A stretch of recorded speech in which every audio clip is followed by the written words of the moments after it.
Terlihat, Ibu. Oke, terima kasih. Ya, jadi ini materi yang saya download dari kementerian. Jadi ini salah satu gini ya teman-teman. Kalau kalian belajar, kita kan sama-sama belajar nih. Saya juga masih belajar, kalian juga harus belajar gitu. Ya, materi itu tidak hanya dari dosennya gitu kan. Nah, boleh dari mana saja, tapi sumbernya harus benar-benar bisa ditanggungjawabkan gitu ya. Jangan sampai kalian mendapatkan materi-materi yang menurut saya tidak eligible untuk dipelajari gitu. Dari blog orang, ya, tulisan-tulisan populer, ya itu kalau sebatas hanya menambah wawasan boleh. Tapi kalau untuk media belajar saya rasa itu kurang mumpuni ya. Jadi ya boleh dari manapun, tidak hanya dari dosennya, tapi bisa dari tempat lain, WHO, Kemenkes yang biasa saya pakai, atau dari jurnal-jurnal. Itu biasanya ya. Oke, kita hari ini ngomongin tentang kemitraan. Kalau tadi saya sudah menyebutkan advokasi itu kaitannya dengan pemangku kebijakan, kira-kira kalau kita ngomongin kemitraan, arahnya kemana? Kerjasama. Apakah kerjasama? Ada lagi yang lain? Boleh yang dari Zoom meeting kalau mau memberikan tanggapan, dipersilahkan. Ada lagi? Kesepakatan, kerjasama, dan kira-kira dengan siapa kita bekerja sama? Stakeholder, kemudian masyarakat atau LSM. Ada lagi? Instansi, stakeholder. Oke, ada lagi? Kira-kira yang biasa itu sering dilakukan tapi kadang suka terlewat. Dengan siapa? Kita berbuka. Gimana? Individu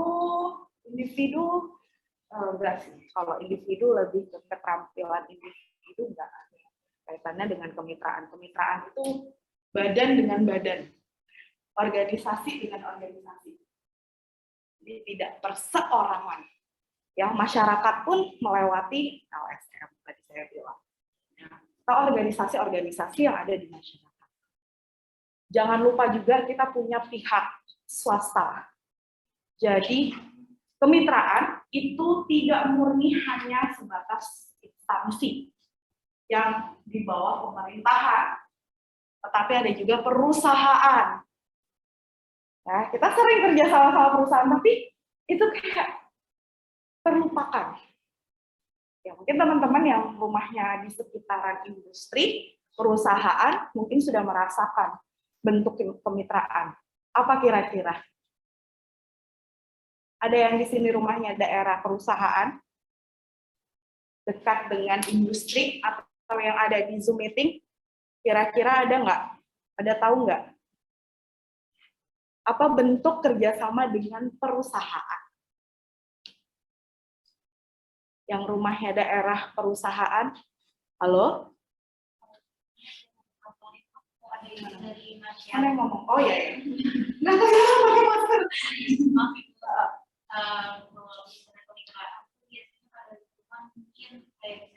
Suatu tahun tidak mungkin diolah di waktu ini, tapi adanya kesepakatan mungkin itu salah satu dari yang dari kesepakatan. Dan bentuknya apa? Bentuknya apa? Bisnis, Ibu. Ya, oke. Gimana, Mbak? Bentuknya apa? Kenapa? Misalkan tawar-menawar seperti itu, Ibu. Dari Tawar, nego. Nego itu masuk ke ranah advokasi. Kan masih tawar-menawar. Nawarin nih, saya punya ini nih, Pak. Mau nggak? Anda pakai, nah, itu kan advokasi. Kalau tawar-menawar. Nah, kemitraan ini bentuknya sudah bentuk kerjasama. Nah, nanti kita lihat. Ini ada contohnya di dalam materinya Kemenkes ini. Nah, ini saya lewat. Masuk, Ibu. Silakan.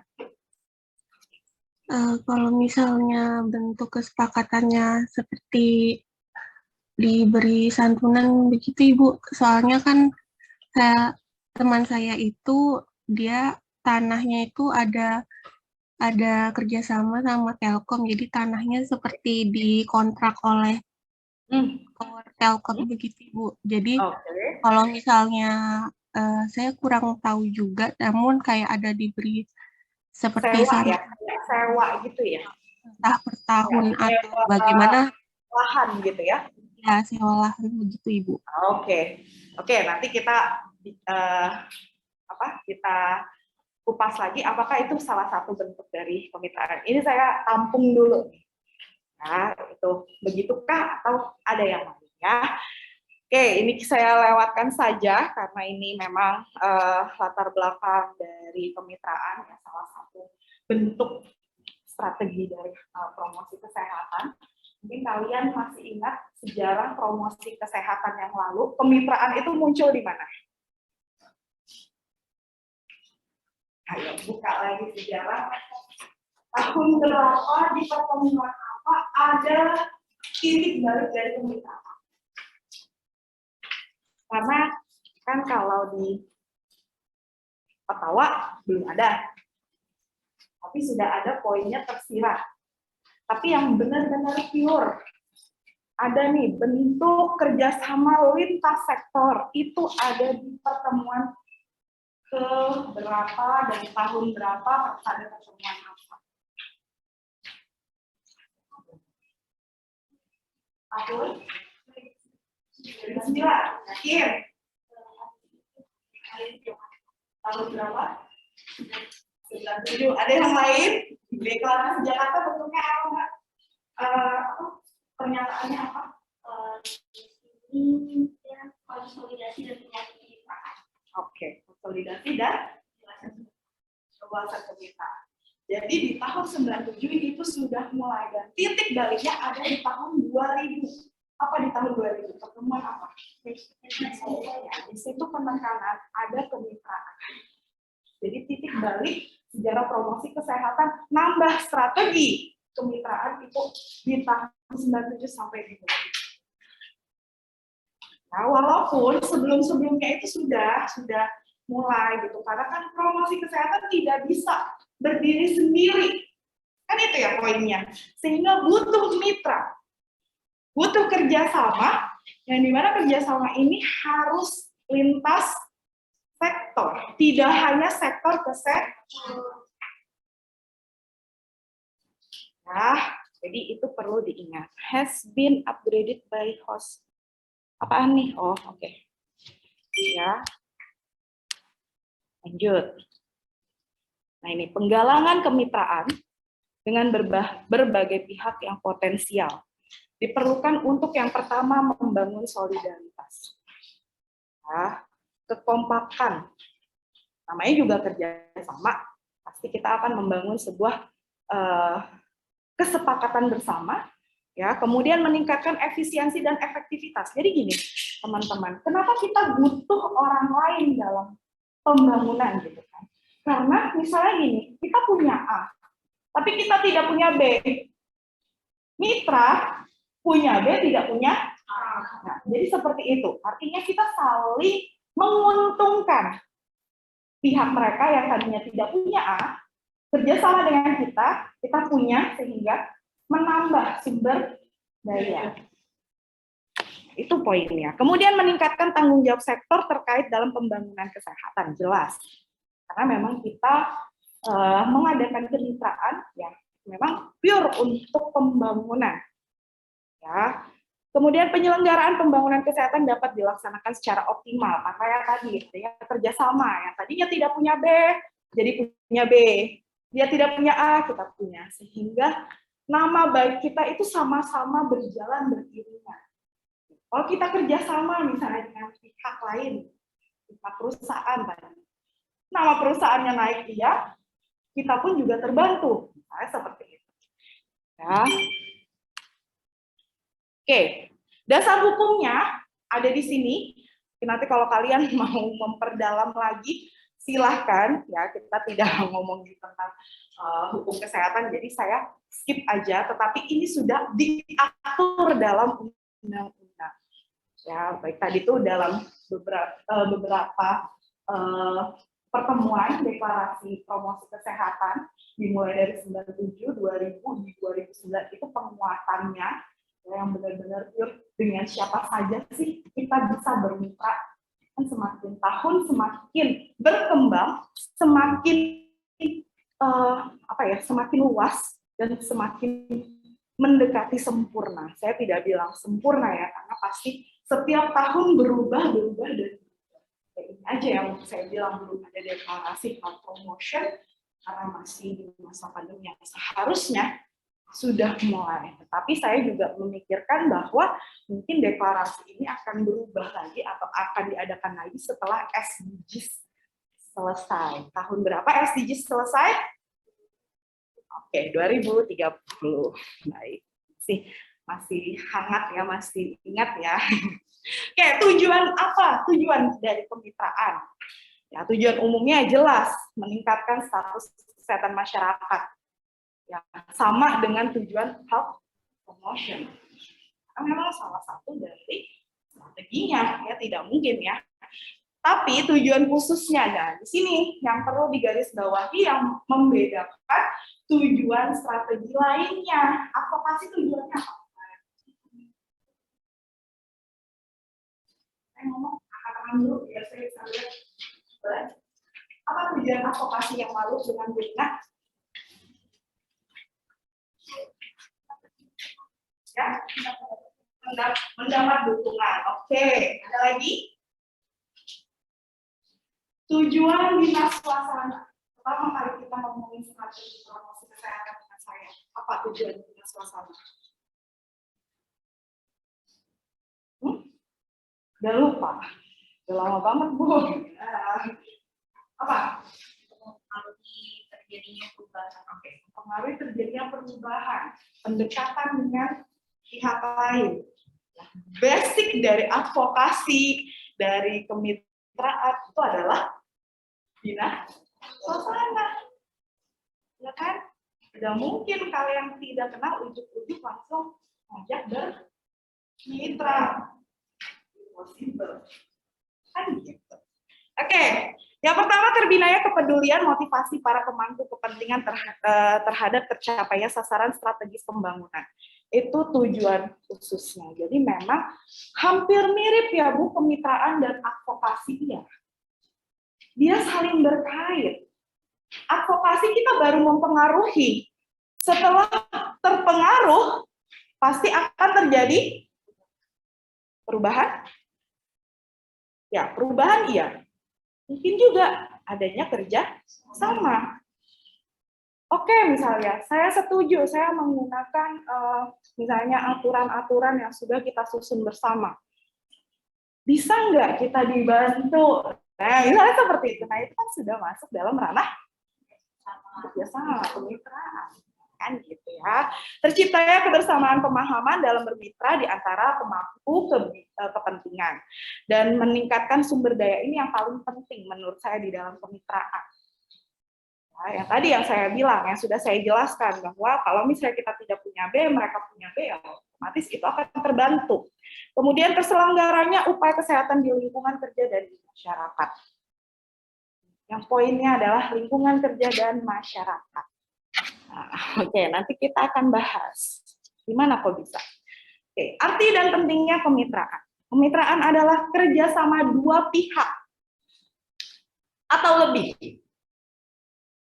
Ya, kerjasama dua pihak atau lebih, ya, untuk mencapai tujuan yang sama. Jadi kalau bermitra, ya, bisa dibilang kita harus punya tujuan yang memang sama. Oke, kemudian di mana masing-masing pihak memiliki hak dan tanggung jawab sesuai dengan kesepakatannya. Dan kenapa ini bisa penting gitu ya? Pembangunan kesehatan merupakan tanggung jawab bersama. Kesehatan merupakan modal dasar.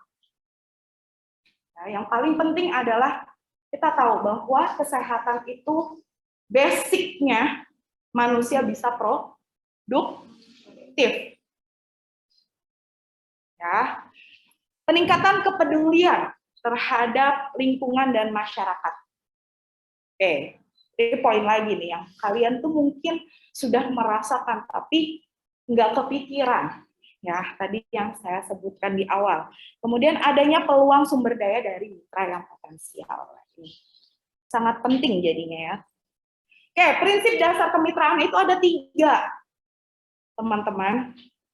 Ya, kesetaraan, keterbukaan, dan saling menguntungkan. Ingat teman-teman, di sini ada poin yang sangat urgent kalau di dalam kemitraan, yaitu saling menguntungkan. Karena kerjasama, kalau hanya satu pihak yang diuntungkan, itu bukan kerjasama namanya, itu ngakalin. Tahu ngakalin? Ya, ngakalin, ya bukan kemitraan. Jadi harus saling menguntungkan.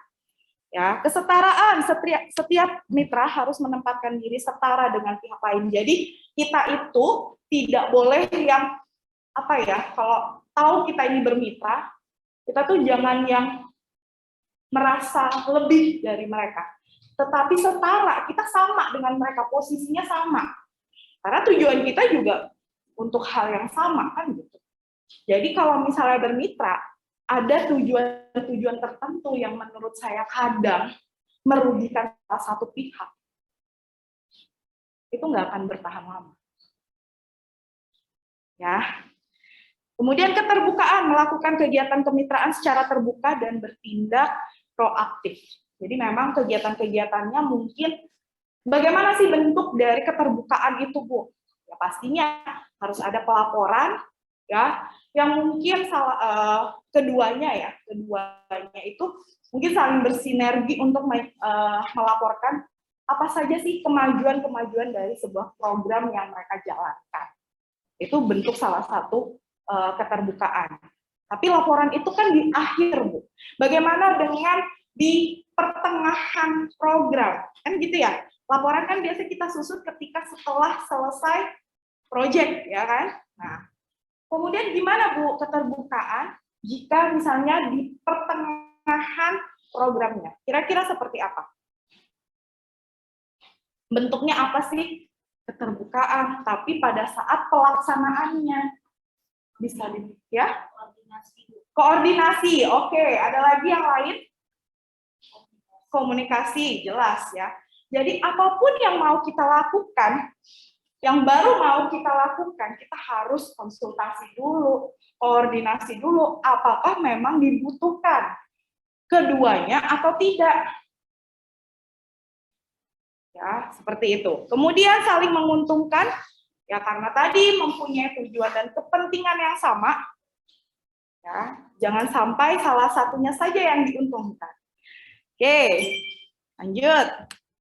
Lanjut ya, saya nggak cepat ya. Ya. Oke, landasan menggalang kemitraan. Kalau tadi tentang prinsip dasarnya, ya kalau yang sekarang landasan menggalang kemitraan itu ada 8. Ya gimana Mbak? Oh enggak. Oke, yang pertama ada saling memahami kedudukan, fungsi, dan tugas. Jadi di dalam kemitraan, karena tadi misalnya saya bilang, yang satu punya A, yang satu tidak punya A, yang satu punya B, yang satunya tidak punya B. Sehingga kita tahu posisi kita, fungsi kita, yang punya A, itu yang seperti apa. Kita tidak bisa melakukan B, karena kita tidak punya skill-nya, misalnya seperti itu. Jadi kita harus tahu nih, tahu diri juga nih, oh ya, saya pihak A yang bisa ini dan ini, Anda pihak B melakukan yang seperti ini. Nah itu, jadi menyadari dulu nih. Kemudian saling memahami kemampuan. Ya, karena tadi kan saling melengkapi. Ya, sehingga kemampuannya pun berbeda. Jangan sampai kemitraan itu, ya nggak apa-apa sih, biasanya juga seperti itu. Dia mempunyai hal yang sama. Ya, mereka bermitra sehingga tambah lagi misalnya luas. Tapi pasti ada kelebihan-kelebihannya. Misalnya gini, perusahaan A dengan perusahaan B. Dia sama-sama bergerak di bidang yang sama, tapi melakukan kerjasama. Kenapa bisa? Bisa saja, misalnya luas wilayahnya yang berbeda. Satu misalnya pengembangannya di wilayah A, yang satu di wilayah A dan B digabung, jadilah tambah luas lagi, misalnya seperti itu. Walaupun mereka bergerak di bidang yang sama. Tapi kalau di kemitraan biasanya itu mempunyai tugas dan tanggung jawab ataupun juga skillnya yang berbeda antara satu instansi atau satu stakeholder dengan stakeholder lainnya, gitu ya. Kemudian saling menghubungi, ya tadi karena ada komunikasi, saling mendekati ini bukan mendekati dalam artian PDKT yang kalian lakukan gitu ya, enggak ya. Tapi bagaimana cara mendekatinya supaya klop, supaya komunikasinya terjalin dengan baik gitu. Ya, kemudian saling bersedia membantu dan dibantu. Jadi ada kesadaran untuk membantu dan dibantu juga karena merasa saya tidak bisa melakukan tadi sehingga harus dibantu dari pihak mitra, kan gitu ya. Kemudian saling mendorong dan mendukung, sinergi dan saling menghargai, itu yang paling penting juga karena kadang kita itu bisa bekerja sama tetapi tidak saling menghargai. Jadi kadang kalau sudah jalan, ya misalnya ada yang tidak maksimal di pihak mitra, ya kan? Nah, sehingga ketika misalnya tahu nih, oh tidak maksimal, pihak kita berupaya gimana caranya mengerjakan hal yang sama agar maksimal. Kan tadi biar untung kan, jadi kayak membantu, tetapi tidak ada komunikasi sehingga kadang kayak gitu ya. Kalau kita bermitra itu kadang kita tidak puas dengan kerjanya mereka misalnya. Nah, tapi kita berusaha untuk supaya gimana nih caranya ini nih bagus, jatuhnya baik, sehingga mereka juga melakukan akhirnya crash. Karena ya tadi yang harusnya si A ini hanya mengerjakan A saja, tapi dia ikut-ikutan mengerjakan karena tadi ada ketidakpuasan, ya begitu. Oke. Kunci keberhasilan dalam kemitraan itu ada 5 hal, ya, adanya cooperation, kerjasama yang harmonis, sharing vision dan mission. Jadi kita punya visi dan misi yang biasanya antar instansi itu yang berbeda ya, visi dan misinya pastinya. Ya walaupun kadang visinya mirip, ya, visinya mirip, ya karena tadi kan mau mencapai sebuah tujuan. Ya walaupun berbeda apa yang dimiliki. Adanya koordinasi. Ya, kemudian kolaborasi, creation of dynamic team. Nah, teman-teman, di dalam sebuah kerjasama, kalian aja dengan teman-temannya, pasti ada dinamikanya. Dinamikanya ini yang membuat kita belajar sebenarnya. Perbedaan pendapat, itu kan dinamika ya. Nah, itu dipakai untuk saling belajar. Malah saya itu lebih nggak serak gitu ya dengan kelompok yang oke, dan oke gitu. Kapan belajarnya? Kan beda ya. Kadang ada orang yang memang suka ya udah yang ACC aja lah gitu. Tapi ada orang yang suka mengkritik, bukan mengkritik ya, artinya kita saling belajar, berdiskusi. Gimana baiknya kalau misalnya seperti ini, kok saya kurang serak ya? Nah itu harusnya kalau di dalam kerjasama diomongin di awal, di depan, keterbukaan, sehingga ketika ada sesuatu nantinya yang crash, yang tidak berjalan tidak berjalan seperti yang kita sudah rencanakan, yang kita harapkan, itu tidak kecewa di salah satu pihak. Gitu. Jadi dua-duanya yang kecewa ya udah gitu, karena kan udah dibicarakan di awal bahwa ntar jelek-jeleknya nanti seperti ini misalnya. Tapi kan kita memilih mana sih yang paling sedikit, ya paling sedikit resikonya. Dan misalnya itu di tengah jalan terjadi, ya itu sudah dibicarakan di awal. Nah, itu makanya kalau kalian bikin tugas kelompok gitu ya, jangan ngikut iya aja deh, pokoknya kan dia pintar, pasti dia benar, belum tentu. Gitu. Jadi ya mending kalian ya, kalau mau debat tapi di depan, mau bukan di debat sih, maksud saya mau bicarakan ketidaksetujuannya itu harusnya lebih terang-terangan saja. Tetapi kita sebagai orang yang dicela, orang yang ini ya juga harus bisa menerima. Terkadang manusia itu ya manusiawi sih kalau saya bilang ya, kalau misalkan ada sesuatu yang tidak sesuai dengan pemikirannya, kemudian masuk gitu ya, masuk orang lain yang memberikan masukan lagi, itu kadang kita tidak terima, yaitu wajar. Tapi ada batasannya teman-teman. Ya, kita tidak bisa memaksakan kehendak kita ke orang lain. Nah, itu yang perlu diperhatikan kalau di dalam kemitraan. Kita tidak bisa memaksakan. Kalau memang dia tidak bisa, tidak mampu, ya udah, stop. Berarti tidak mungkin kita mau ke arah sana misalnya. Ya. Seperti itulah ya. Sama kemitraan dengan kalian kerjasama itu sebenarnya prinsipnya ya sama aja gitu. Ya, kemudian yang terakhir ada komitmen. Ini yang sering kalian rasakan, aduh susah banget Bu, dia nggak komitmen. Sering saya dengar tuh cerita-cerita mahasiswa ya, kalau sudah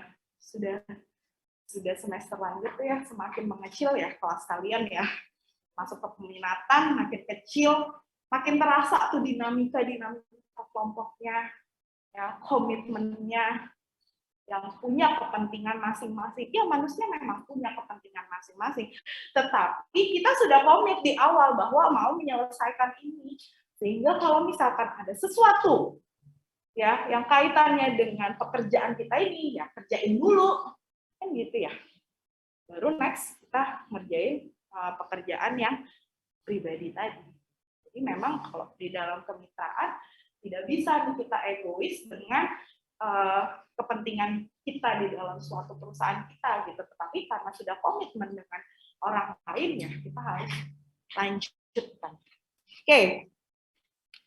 Ini sasaran kemitraan. Tadi benar ya, ada yang bilang masyarakat, instansi, dan lain sebagainya. Ada dunia usaha, LSM, dan lain sebagainya. Ternyata besar ya, Bu. Ya, kemitraan itu luas sekali. Ya, karena kalau misalnya kita ngomongin advokasi, mereka pemegang kebijakan lah yang kita sasar gitu ya. Tidak semua orang bisa kita sasar, tapi ternyata di dalam kemitraan itu banyak sekali yang bisa kita sasar. Masuk di dalamnya masyarakat, bahkan pengelola media massa itu bisa kita ajak kerjasama. FKM sendiri kerjasama dengan TVRI, dengan RRI, ya itu juga salah satu bentuk kemitraannya. Terutama kalau di universitas ya. Kami itu bermitra sangat luas sekali. Nah, itu yang menjadi dasar kita untuk melakukan sesuatu. Misalnya nih, kayak kakak tingkatnya kalian nih, lagi praktik di lapangan.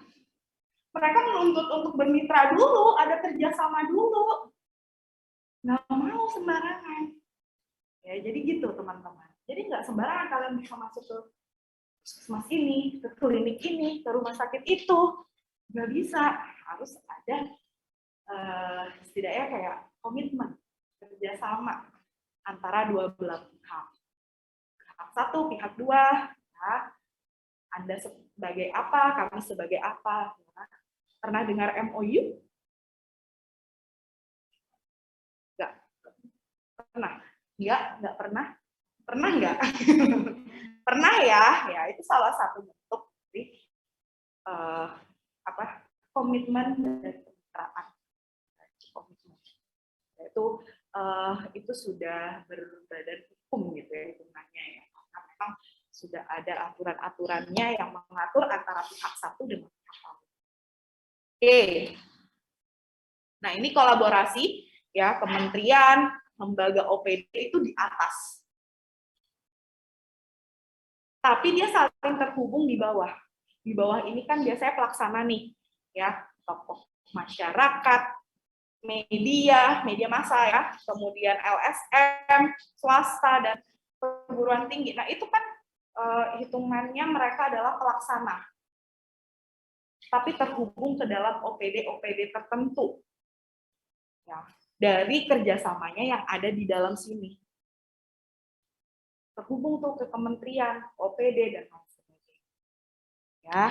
Ya, kalau misalkan, gimana ya teman-teman, kadang pihak, misalnya kayak puskesmas atau rumah sakit gitu ya, mereka mau meningkatkan akreditasi, ya standar itu, mereka itu dilihat berapa banyak mereka punya mitra.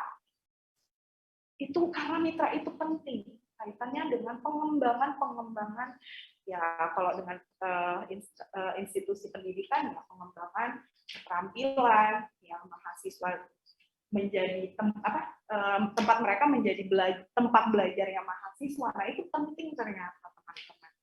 Jadi mereka itu kalau sudah, ya jangankan mereka, kita juga seperti itu, kalau udah mau akreditasi kita harus punya bukti bahwa kita telah bermitra di berbagai bentuk, ya, berbagai bentuk tempat yang bisa diajak kerjasama. Bentuk kerjasamanya apa saja, Bu? Oh, banyak sekali. Dan itu tempatnya beda-beda, ya beda juga bentuknya.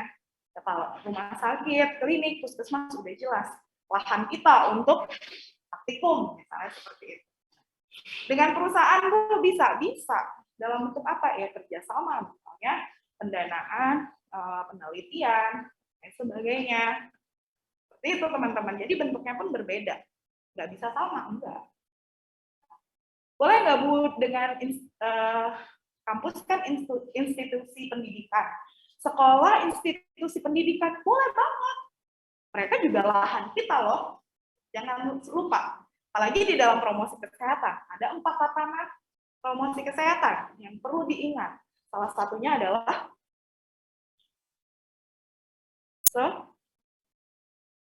sekolah. Masih ingat 4 tatanan promosi kesehatan?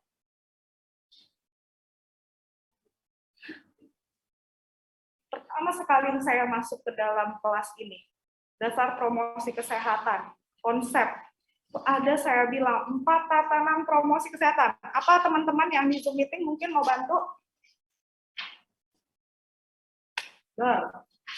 Satu, sekolah. Terus?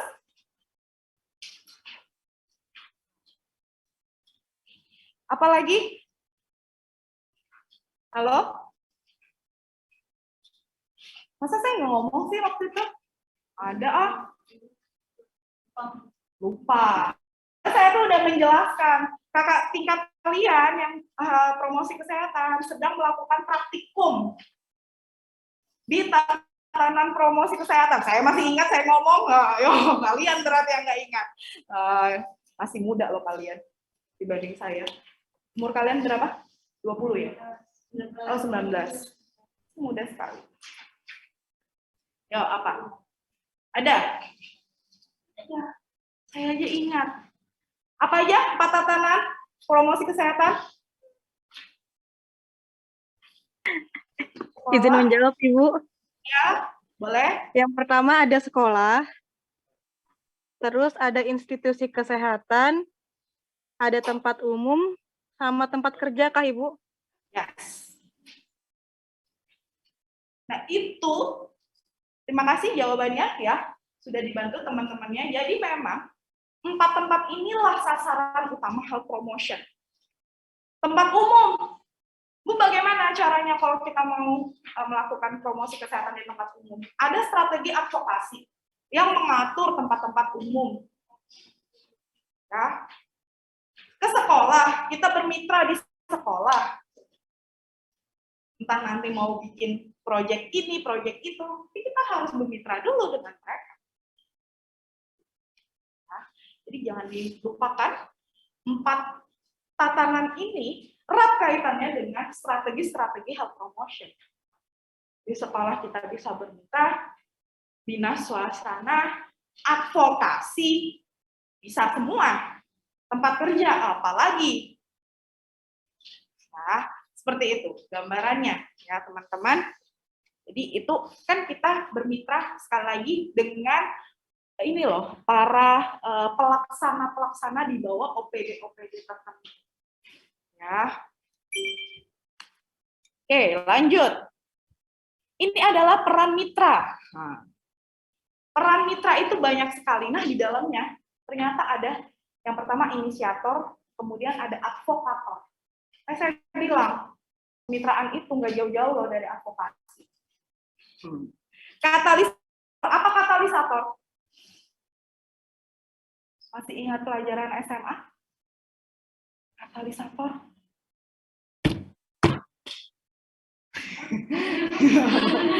Oh, fasilitator, oh hubungi teman-teman.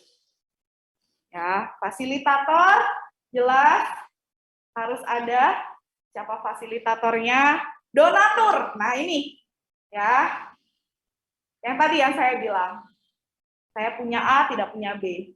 Ya bisa saja B itu adalah pendanaan. Kita cari dana, donatur. Ya, kerjasama dengan perusahaan A, B, C, D. Yang memang mereka profit. Kalau kita kan non-profit ya. Nah, kita non-profit. Nah, sehingga kalau kekurangan dana itu udah biasa aja. Karena memang kita adalah non-profit gitu. Pendukung sumber daya manusia, sumber daya alam, ya, apapun itu. Penggerak masyarakat. Nah, penggerak masyarakat, dinamisator, supaya sudah bergerak, ada dinamikanya. Karena tadi kerjasama pasti ada dinamikanya. Kalau tidak ada, pasif semua, itu akan jauh lebih sulit. Ya. Karena nanti kalau ada resiko, ada kesalahan, ada kekurangan, nah itu yang tersakiti itu satu pihak. Kalau misalnya kerjasama, sama-sama rugi ya sudah gitu kan. Berarti kita harus evaluasi diri gitu. Kenapa kok bisa gagal? Ya.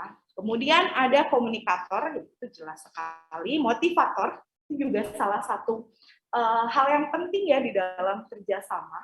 Nah, seandainya kalau Anda kerjasama, kemudian lempeng-lempeng aja, nggak ada yang ayo cepat selesaikan, besok dikumpul.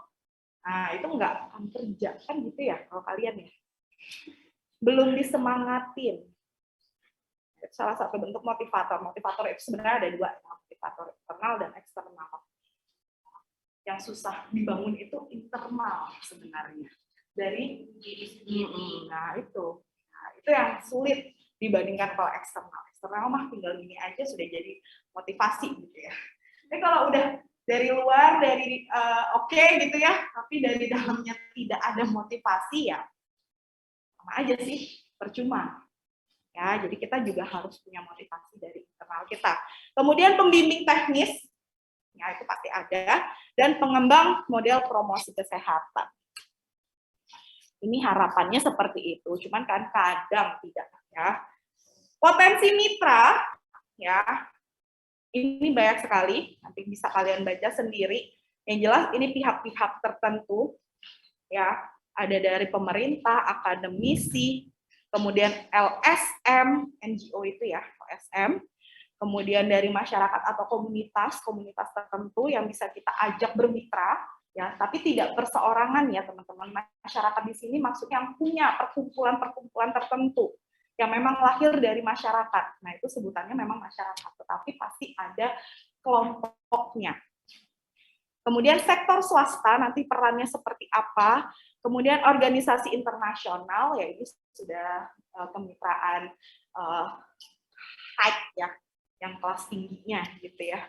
Kemudian ini langkahnya, kita langsung saja, kalau nanti kalian silahkan baca sendiri apa saja bentuk dari kemitraan dengan pihak-pihak tadi, dan itu juga penting ya teman-teman, karena kalian harus tahu nih, kalau saya ke sini bermitranya, ya tadi yang untuk MOU-nya tadi, saya mau ke sini, oh mereka itu NGO, berarti mereka seperti ini cara kerjanya, sedangkan saya dari pihak institusi pendidikan, saya seperti ini. Nah, jadi itu yang perlu Anda pelajari ketika Anda sebelum turun ke mereka, kalian sudah harus tahu apa yang bisa kita kita kaitkan dengan diri kita sendiri. Kemitraannya bentuknya seperti apa begitu. Oke, yang pertama dari langkah-langkahnya menentukan gagasan, ide. Ya, ide kemitraan, gagasan kemitraan. Nah, ini kalau tadi yang apa tadi namanya? Nah, ini ada di poin yang paling pertama, yaitu inisiator. Gagasan pertama kali. Oke, kemudian identifikasi calon mitra. Jadi kita juga harus mengidentifikasi dengan ide kita yang seperti ini, apakah cocok ketika kita bermitra dengan si A? Apakah cocok dengan si B? Kalian juga kan gitu, misalnya mau ngerjakan sesuatu, pasti mikir nih, siapa ya yang bisa saya ajak kerja sama, kan gitu ya? Ya sama, berarti di dalam kemitraan kan gitu juga. Kira-kira kalau saya mau ngerjain ini, cocoknya bermitra dengan ini deh kayaknya, bermitra dengan pihak ini, kan gitu. Kemudian yang ketiga, merumuskan tujuan dan peran mitra. Ini penting banget, karena kalau tidak sama tujuan di awal, udah deh, saya yakin dan percaya, kemitraan kalian itu cuma sebatas sebentar aja, itu udah. Ya, nggak tahu akan bubarkah, akan stop di tempatkah, kita nggak pernah tahu. Sehingga kita harus tahu nih, apa sih visi misinya mereka, sama nggak sih, sejalan nggak sih dengan visi misi saya, pada seperti itu. Dan kita harus tahu, oh mitra ini punya kelebihan apa yang saya tidak punya. Begitupun mereka akan menilai apa kelebihan kita yang kita tidak punya. Sehingga tahu nih peran masing-masing, saya di sebelah sini, Anda di sebelah sini. Kita bekerja sama sehingga Anda jalan di tengah. Nah, kemudian menyiapkan diri, jelas, karena sudah punya tujuan, sudah punya peran, berarti kan kita persiapan ini dalam bentuk perencanaan yang mau dilakukan. Kemudian membangun kesepakatan kerjasama. Ya, tadi sudah tahu, oke, saya punya peran di sini, kita mau melakukan ini ya, kita udah ngomongin kita nih berarti kan sudah punya kesepakatan yang tinggal kita bubuhkan di atas kertas ya. Kemudian merencanakan rencana kerja kemitraan. Ini mulai nih sudah doing something ya, dimulai dari perencanaan program yang tadi sudah disepakati bersama di awal. Ini gitu ya. Kemudian pelaksanaan kerjasama dan sampai pada evaluasi. 6, 7, 8 itu sudah do. Tidak lagi ngomongin tentang kemitraan, tetapi udah sama-sama bekerja sama. Ya, dimulai dari 6 sampai 8. Ya, sudah melaksanakan kegiatan yang sudah disepakati di awal. Kalau dilihat seperti ini tuh kayak, oh gampang aja Ibu ya, rasakanlah nanti. Kan gitu. Kayaknya gampang aja. Ya, belum revisi MOU-nya berkali-kali, maju mundur. Kalau nggak sampai ke tahap kesepakatan, 6, 7, 8 tuh nggak akan terjadi, teman-teman. Gitu. Ya, kalau belum sampai ada kesepakatan nih di nomor 5 nih, 6, 7, 8 tuh nggak akan bisa terjadi. Gitu. Oke, ini baca aja sendiri, nanti saya lanjut aja ke contoh. Karena saya baru baca kemarin, saya skip juga. Nah ini, jejaring kemitraan. Dulu itu saya pernah, teman saya sih sebenarnya, teman saya itu menjalin jejaring kemitraan, ya networking kalau bahasa Sundanya teh, ya itu saya sudah selesai project, karena kan saya ke sekolah waktu itu, kemitraannya dengan sekolah. Mereka itu kemitraannya dengan masyarakat yang lebih kompleks. Ya, masyarakat itu jauh lebih kompleks, ya kan? Karena kan mereka heterogen ya, berbeda-beda. Sehingga sampai ke tahap nomor 5 tadi, itu di saat saya sudah di tahap 7. Bisa bayangin. Mereka tuh belum sampai pada kesepakatan bersama, yang sedangkan kami di sekolah, gitu ya, proyek kami di sekolah, itu sudah sampai ke tahap pelaksanaan program mitra. Jadi kayak, wow. Ya, jadi kalau misalnya kalian bertemu dengan masyarakat, wajar nggak sih Bu seperti itu? Iya, wajar. Kalau di sekolah itu kan homogen ya, orangnya sama semua ya, guru-gurunya ya seperti itu, murid-muridnya apalagi. Bisa ditebak usianya dari usia segini sampai segini, karakteristiknya sama-sama sekolah di situ. Kalau masyarakat, ya. Jadi ini sharing aja sih, maksudnya gambarannya seperti itu. Ya. Tidak semudah yang ada di teori, memang. Jauh lebih sulit di lapangan.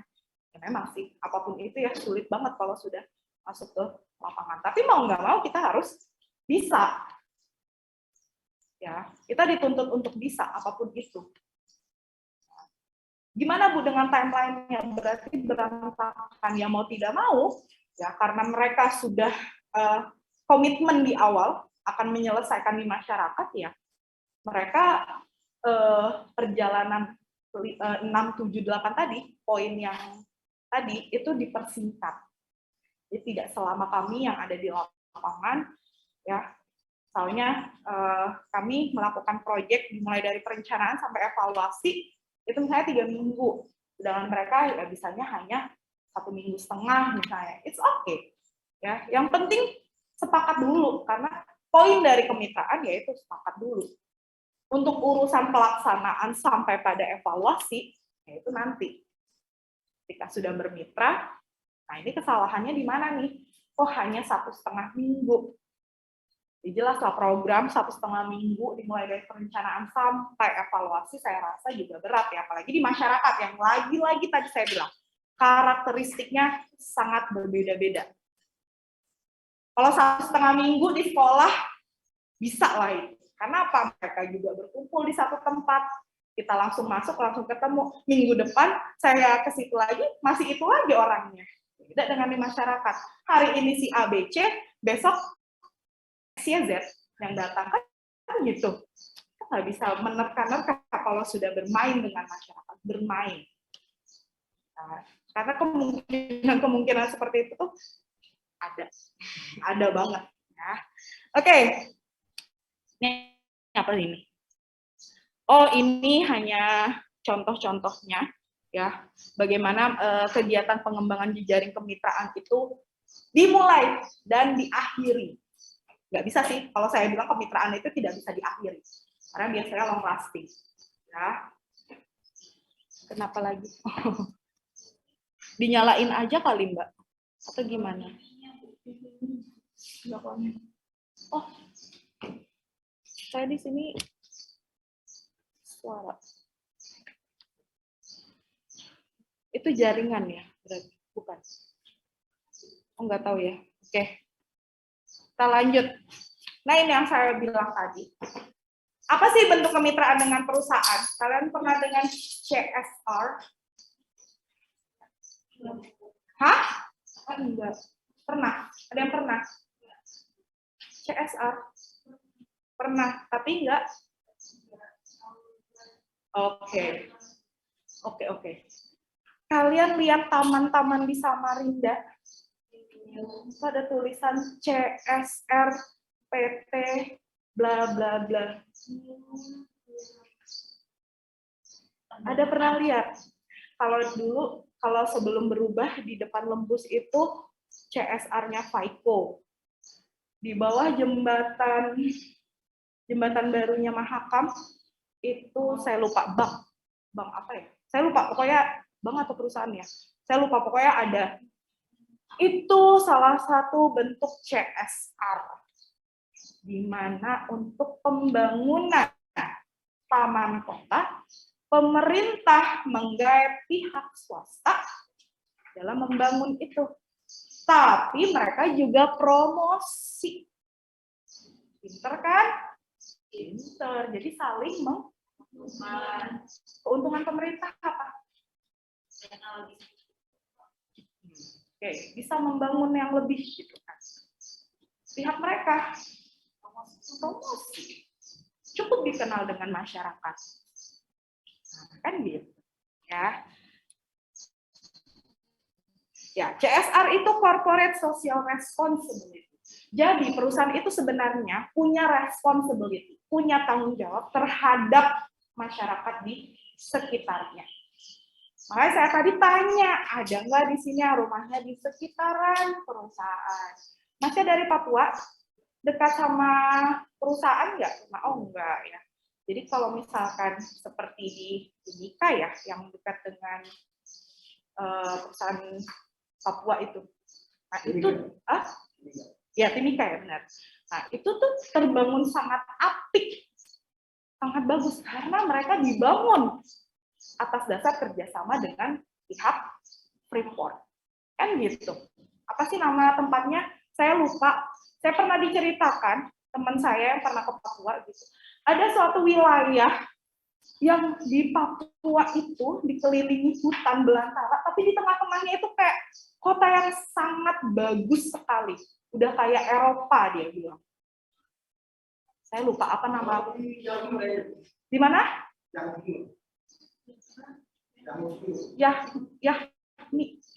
Yakima. Iya mungkin ya. Saya juga lupa. Pokoknya susah nama tempatnya. Katanya emang seperti itu tempatnya. Benar-benar bagus sekali gitu ya. Oke. Dibangun sama Freeport memang. Oh, bukan ya? Dari mana? Pemerintah? Oh, enggak. Kalau dia bilang tuh ada yang memang kota yang dibangun sama Freeport. Saya nggak tahu di mana. Timika ya berarti ya. Timika memang bagus. Pernah ke Timika? Oh, tidak. Oh, jauh tapi dari rumahnya. Oh, jauh ya. Beda kabupaten. Oh ya, oke. Berarti mungkin Timika kali ya. Seperti itu. Jadi mereka bekerja sama seperti itu. Mungkin kalau di Samarinda, bukan Samarinda mah nggak ada. Di Bontang, Badak LNG, daerah perumahannya, daerah kawasannya itu sangat bagus sekali ya. Dan tapi orang-orang pihak luar nggak bisa masuk secara bebas ya, memang. Cuman memang mereka punya komitmen untuk membangun kota, ya. Kan beda ya daerah perusahaan seperti Balikpapan, Bontang dengan Samarinda yang nggak punya daerah perusahaan ya. Kelihatan banget ya, ada yang rumahnya di Bontang. Nah, gimana? Beda banget kan? Yang di Balikpapan juga ada di sini, yang tinggal di Balikpapan atau yang ada di sini. Di Balikpapan pasti merasakan hal yang berbeda ketika masuk ke Samarinda. Kenapa ya? Samarinda emang nggak punya perusahaan besar yang memang mereka punya responsibility untuk membangun Samarinda kan gitu. Ya paling kalau misalnya ada CSR yang menyangkut ke kita itu udah yang paling basic lah untuk pembangunannya kayak tadi taman dan lain sebagainya. Ya, kenapa? Tanggung jawabnya bukan di kita tapi di masyarakat yang mereka tempati. CSR itu seperti itu bentuknya. Ya, kayak tadi Freeport membangunnya di Timika, tidak membangun di tempat lain ya kan, benar ya. Tapi walaupun ada ya, tapi tidak banyak, tidak sebanyak tempat yang mereka tempati, yang mereka ambil sumber daya alamnya, kan gitu. Nah, oke, manfaat CSR ada bagi perusahaan jelas ya. Mengembangkan bisnis secara berkelanjutan, mendapatkan citra positif, ya, kemudian kemudahan akses pada sumber daya. Jadi ketika dia membangun wilayah di sekitarnya, mereka tuh mendapatkan penerimaan, ya kan gitu. Mereka diterima akhirnya ketika mereka memberikan CSR di area tempat mereka bekerja, ya. Kemudian mendapatkan SDM berkualitas serta mempermudah pengelolaan manajemen risiko. Jadi kan perusahaan itu daerah-daerah penuh risiko ya. Penuh risiko yang kita tidak pernah tahu apa yang akan terjadi, entah bencana alam dan lain sebagainya. Nah, kalau dia sudah memberikan CSR misalnya dalam hal pembangunan, kayak misalkan kayak di daerah mana tuh saya pernah dengar mereka itu kayak semacam reboisasi, mereka yang menyediakan semuanya, tapi masyarakatnya yang disuruh nanam dan menjaga sampai tumbuh pohon lagi. Nah kayak gitu tuh, jadinya kayak sehingga ketika sudah ada upaya seperti itu kan, kalau namanya reboisasi pasti untuk mengurangi resiko-resiko bencana di lingkungan, kan gitu ya ceritanya. Cuman ya kan nanam pohon itu nggak hari ini jadi besok tumbuh, kan gitu ya. Nah kadang kalau sudah seperti itu masyarakat itu lupa ya bahwa pohon itu tidak sebentar gitu. Kadang CSR mereka itu juga tidak berhasil. Tapi mereka sudah melaporkan bahwa kita sudah melaksanakan A, B, C, D, E. Ini yang terjadi ternyata di perusahaan-perusahaan tambang. Yang habis mereka keruk, katanya sudah dikasih perlakuan, tapi lupa mereka, perusahaan ini lupa bahwa tidak semudah itu gitu, untuk memperbaiki kembali lingkungan yang sudah mereka rusak. Ya, sehingga ya saat itu memang belum gitu kan. Kalau kerusakan alam itu kan butuh beberapa tahun ya. Jadi terlihatnya sekarang. Nah, di saat mereka sudah lepas tanggung jawab. Kan gitu ya. Oke, bagi masyarakat menambah nilai tambah atau manfaat dengan adanya perusahaan. Ya, kadang juga gitu. Perusahaan itu memberikan sesuatu yang memang bisa dimanfaatkan oleh masyarakatnya. Bagi lingkungan, tadi yang saya bilang ya, karena tadi dieksploitasi sehingga ketika ada CSR itu ada perbaikan yang walaupun tidak bisa maksimal seperti sedia kala sebelum mereka mengeksplor, kan gitu ya. Kemudian bagi pemerintah mencegah corporate misconduct atau malpraktik bisnis. Jadi kalau misalnya ada CSR ya ke masyarakat gitu, itu semacam kayak apa ya, saya tuh mau ngomong nggak ya, kayak semacam suap, tapi ke masyarakatnya langsung. Gitu. Jadi seolah-olah ya perusahaan ini sangat bertanggung jawab atas mereka yang tereksploitasi tadi. Begitulah ya. Jadi dan juga kalau misalnya di dalam CSR itu ada perpajakan kan, nah itu yang digunakan pemerintah untuk mendapatkan keuntungan. Ya, pajak itu kan seperti keuntungan pemerintah ya, begitu. Kalian punya sesuatu yang dipajakin, pajaknya kan untuk pemerintah. Pajak itulah yang digunakan pemerintah dalam pembangunan yang kita rasakan secara gitu. Oke, ini nanti kalian baca sendiri. Saya mau skip aja. Bentar. Klasifikasi perusahaan mitra nanti kalian baca sendiri. Ya. Oke, kemudian ada filantropi. Ini juga bentuk dari CSR. Apa itu? Ya, ini berbagi dukungan dan sumber daya secara sukarela. Nah, ini poinnya adalah sukarela.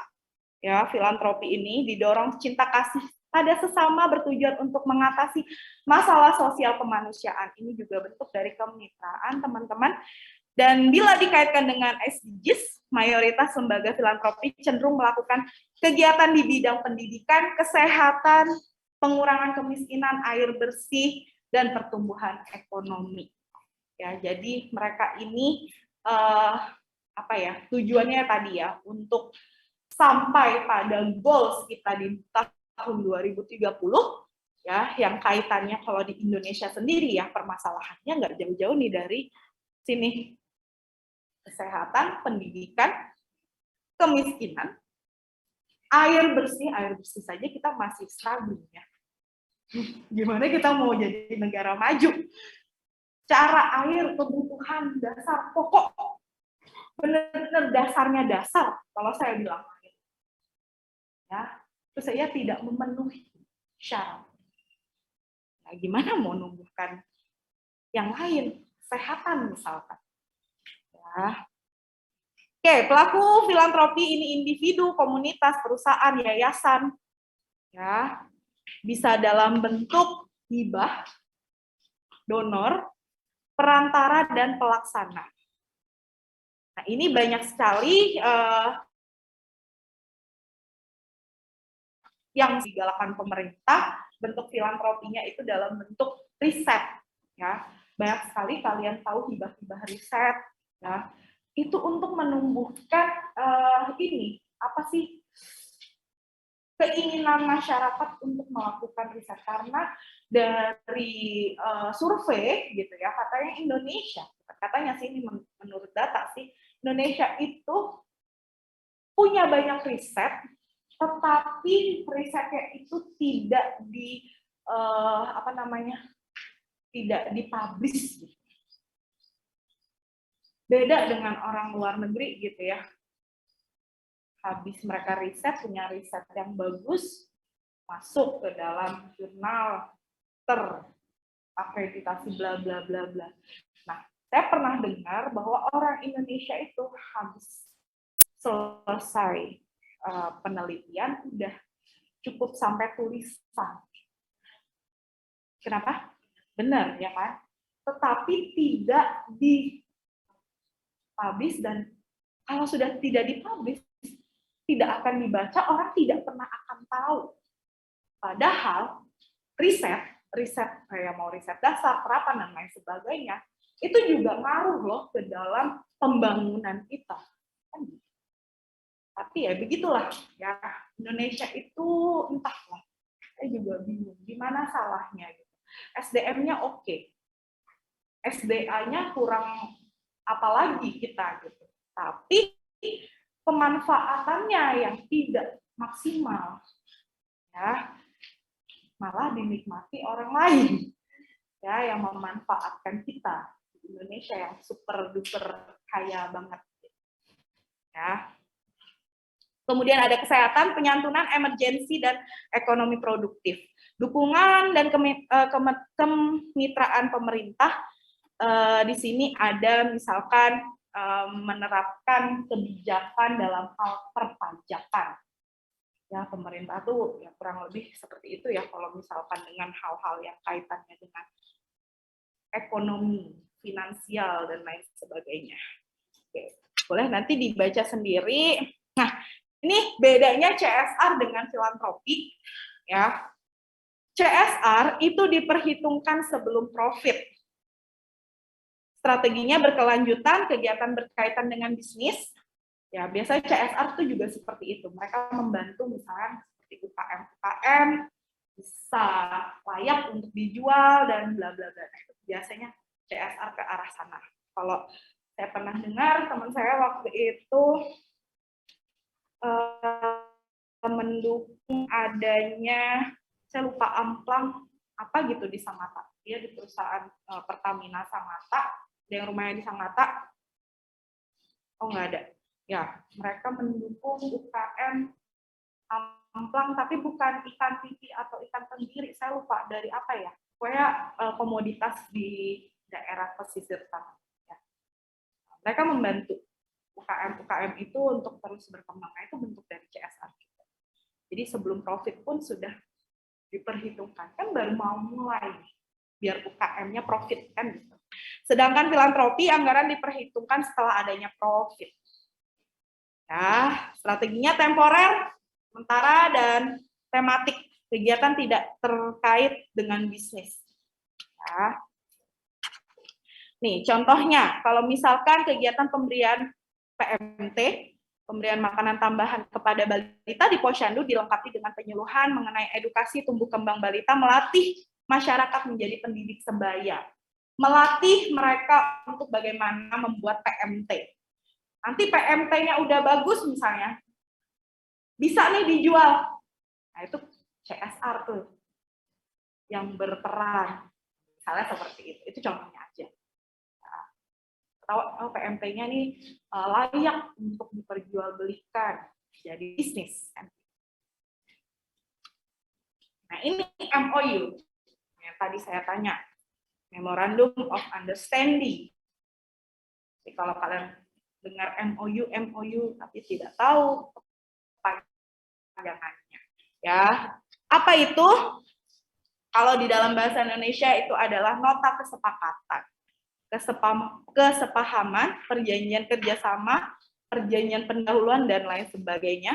MOU adalah suatu perjanjian pendahuluan dalam artinya nanti akan diikuti oleh dan akan dijabarkan dalam perjanjian lain yang mengatur lebih detail. Jadi di dalam MOU itu awalnya aja dulu. Nanti untuk lebih detailnya itu pada saat biasanya pelaksanaan. Nah, yang saya tadi bilang. Sebelum kalian turun ke lapangan, sebelum kalian mendapatkan manfaat dari sebuah tempat, ya kita harus melaksanakan kerjasama dulu. Supaya kalian itu kalau ada apa-apa, kita balik ke dalam MOU. Apa perjanjian di awal? Oh, ternyata mahasiswa itu tidak boleh sampai seperti itu. Ya. Oke. Manfaat dan prasyarat MOU, manfaatnya menjadi landasan atau payung hukum resmi. Ya, jadi kalau misalkan sudah ada MOU, kalian masuk ke suatu tempat atau melaksanakan kerjasama, sudah ada payung hukumnya, resmi. Gitu. Ya. Kemudian sebagai titik tolak untuk merumuskan rencana kerjasama atau kemitraan. Syaratnya ada komunikasi dua arah, kontak langsung, dan lain sebagainya, memungkinkan terselenggaranya komunikasi yang informal maupun juga menurut saya bisa juga MOU itu formal. Karena kan dua pihak kerjasama, ya tidak hanya sebatas formalnya, tapi formalnya pun juga ada ya menurut saya. Tapi kalau di sini dia tidak mau karena dia merasa MOU itu jauh lebih fleksibel. Gitu. Dan menurut saya juga nggak juga fleksibel ya. Karena kan kita datang ke tempat orang secara resmi, meminta kesepakatan, dan lain sebagainya. Oke, ini sistematika saja. Ya biasanya ada judul pembukaan, apa yang mau disepakati, substansinya apa, dan sampai pada penutup. Kemudian ada PKS, ya perjanjian kerjasama. Beda nggak Bu sama MOU? Ya, mirip-mirip aja, ya. Cuman dia kayaknya jauh lebih detail ketimbang MOU.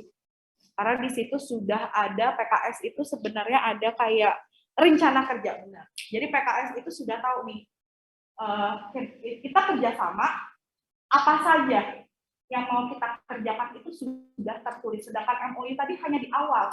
Ya, hanya di awal kerjasama, oke kita kerjasama, tapi nanti untuk pekerjaan detailnya itu mengikuti perjalanannya waktu dan kegiatannya. Nah, oke ini udah tentang apa tadi CSR, bagaimana baiknya. Nah ini banyak sekali contoh ya. Oke. Sudah selesai? Baik, ada yang mau ditanyakan mungkin teman-teman baik yang ada di Zoom meeting maupun yang ada di sini tentang kemitraan.